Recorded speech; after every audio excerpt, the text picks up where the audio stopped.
you were talking in your book about this idea, and I found it fascinating. You said so information accelerates everything, right? In the characteristics that describe an ecosystem.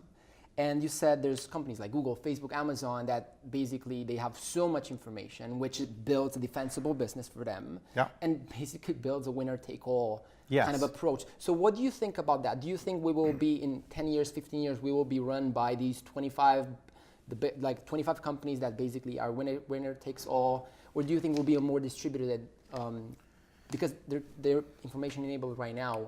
Before the wave. So I think it can go in a number of ways, but here's how I think it does go.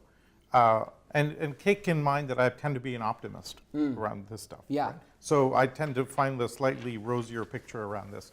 So the internet came along, we thought, wow, this is great, there was a decentralized information, et cetera, but then you end up with a winner-take-all problem, okay? And you have people building moats around their world, and Apple, Facebook, and others are trying to navigate that. Now what's happening, though, we have an interesting situation where you have a kind of a big fight between the top four, right? Apple, Amazon, Google, Facebook are all fighting it out. Everybody is a in-home product, a home speaker, to trap everything that you're doing and everything that you don't want to have heard on a speaker, et cetera. And what I find most interesting is you take Uber and Lyft, okay? Already, almost all drivers use both, right? So it's already a commodity.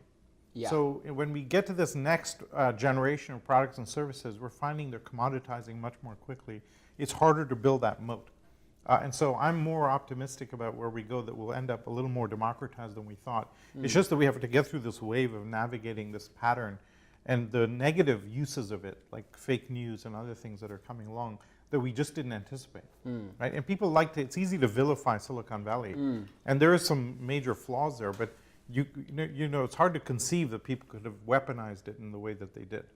So there's a combination of factors. It's easy to put the blame in one place. So you're basically saying that right now, it's not that they're going to win the whole thing, but it's just that there's not that many companies who have actually implemented all of these techniques at once.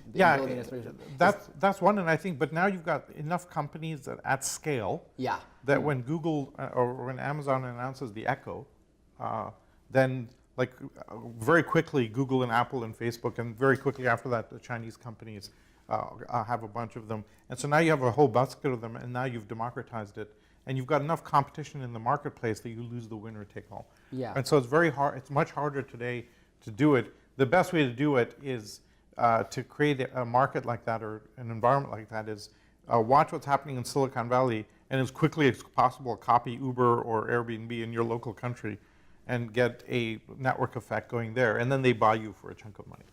That's basically what China did for the longest of time. They basically took all the innovation and just copied it with little to no effort. And that's how they build their own. That plus, initially. I think there's something else that's very powerful there is when you have the technology going, and you can have government protection of the domestic companies. So a closed kind of economy. You can totally give them space to figure it out, and then they really get into a magical place, right?